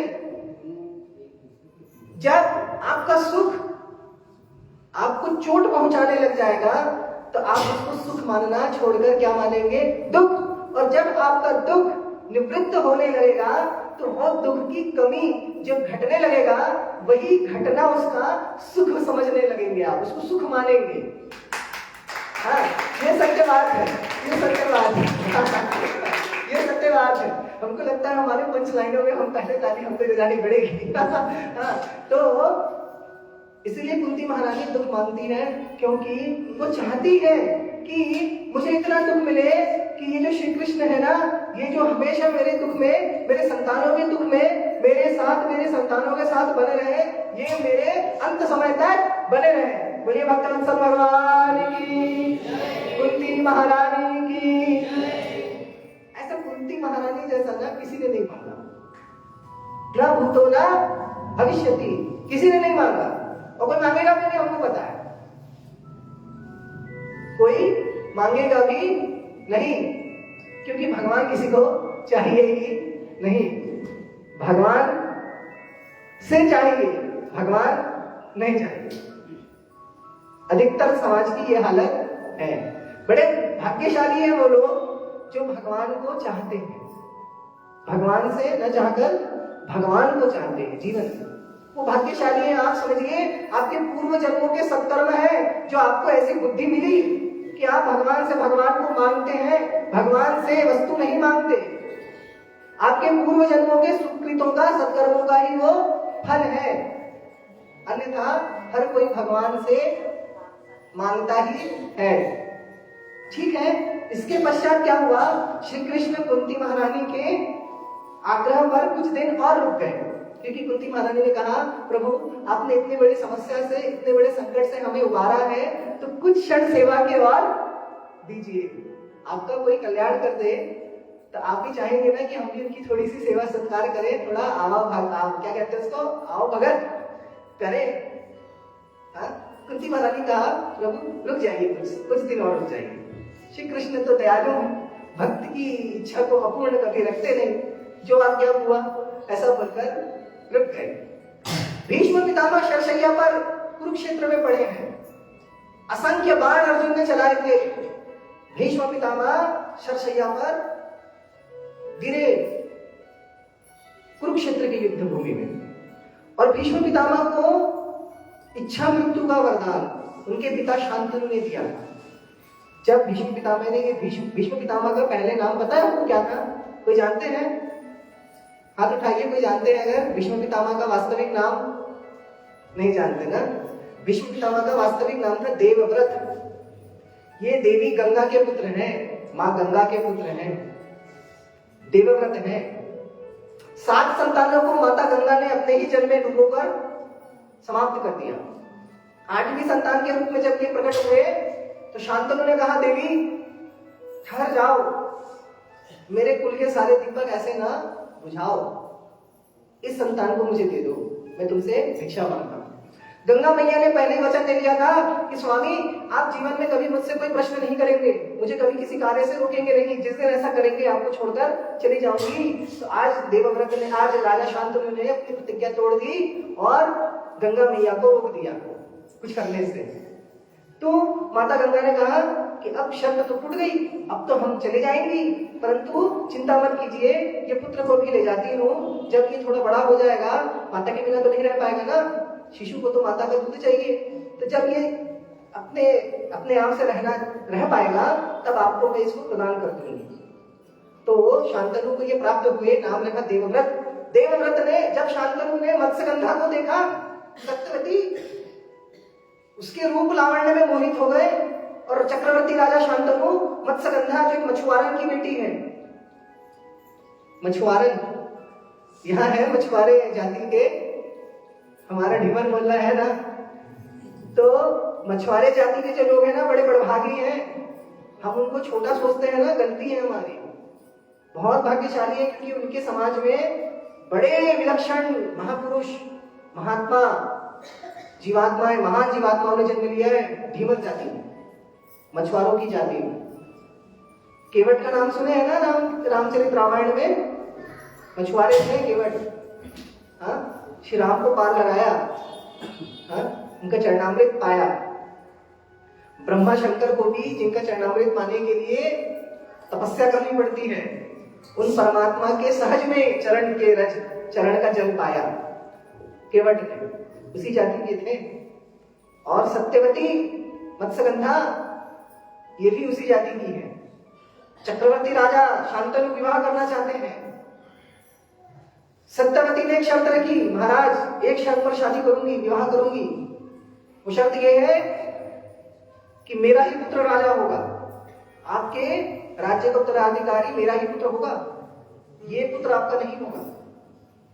शांतनु असमंजस में पड़ गए। शांतनु ने विचार किया कि मैं अपने पुत्र, ज्येष्ठ पुत्र के साथ ऐसा अन्याय कैसे कर सकता हूं। उदास होकर लौट आए। देवव्रत ने अपने पिता को दुखी देखा, पिता का दुख देखा न गया। देवव्रत सत्यवती के पास गया और माता बोलता है, माता मैं आज भीष्म प्रतिज्ञा करता हूं, आज जीवन में ब्रह्मचारी रहूंगा, मैं विवाह नहीं करूंगा और मैं आपके पति के, आपके होने वाले स्वामी के राज सिंहासन का दास बनकर रहूंगा। ये भीष्म प्रतिज्ञा की है। उस दिन से उनका नाम भीष्म पड़ गया। भीष्म प्रतिज्ञा करने के कारण भीष्म पड़ गया। यही महाबलिदानी भीष्म पितामह शरशैया पर कुरुक्षेत्र की भूमि पर पड़े हैं। उत्तरायण का समय आने वाला है। भीष्म पितामह ने जिस समय को चुना था अपना शरीर त्यागने के लिए, श्री कृष्ण ने युधिष्ठिर आदि सभी पांडवों को और सभी आचार्य वर्गों को लेकर कुरुक्षेत्र आए हैं। उस समय भीष्म पितामह के महाप्रयाण को दर्शन करने के लिए बड़े बड़े ऋषि मुनि, अमलात्मा विमलात्मा, ब्रह्म ऋषि, राजर्षि, परम ऋषि, देवर्षि, नारद, सनत, सनातन, सनंदन, सनत कुमार, वशिष्ठ, च्यवन, भृगु, विश्वामित्र, असित, अंगिरा, पुलत्स, पुलह, क्रतु, अगस्त्य, पराशर, परशुराम, भार्गव, परशुराम सभी वहां आए हैं भीष्म पितामह के महाप्रयाण का दर्शन करने के लिए। और भीष्म पितामह से युधिष्ठिर ने बहुत सारे विज्ञान के प्रश्न पूछे। राजधर्म, दान धर्मान, राजधर्मान, मोक्ष धर्मान विभागशः, स्त्री धर्मान, भगवत धर्मान, समास व्यास योगतः, इतने सारे धर्म के विषय में प्रश्न पूछे। और ये सब का विवेचन महाभारत में बड़े विस्तार से कि भीष्म पितामह ने शरशैया पर पड़े हुए जो है युधिष्ठिर को क्या उपदेश किया। इसके पश्चात भीष्म पितामह अपने नयनों के सामने किनको देखते हैं? श्री कृष्ण को। भीष्म पितामह 12 महाभागवतों में एक है। आगे चलकर प्रसंग आएगा। भगवान के श्रेष्ठतम 12 भक्त हैं जिन्हें महाजन कहते हैं, उनमें एक भीष्म पितामह भी है। तो भीष्म पितामह ने जब अपने परम आराध्य, अपने प्राण धन श्री कृष्ण को देखा, और आप जानते हैं किस रूप में दर्शन दिए। सबको तो 2 भुजाओं वाले कृष्ण ही दिख रहे थे। 2 भुजाओं वाले श्री कृष्ण द्वारकाधीश भीष्म पितामह के सामने शंख चक्र गदा पद्म धारण किए हुए श्रीमद नारायण सच्चिदानंद श्री कृष्ण, उनको इस रूप में दर्शन मिला। भीष्म पितामह को दिव्य दर्शन। श्री कृष्ण अवतार में भगवान ने अनेक बार अपने दिव्य चतुर्भुज रूप के दर्शन कराए हैं। राम अवतार में केवल एक बार ये घटना घटी है। कब? जब परशुराम जी आए थे, धनुष भंग हो गया, सीता स्वयंवर हो गया, शिव धनुष किसने भंग किया? तब श्री राम ने चतुर्भुज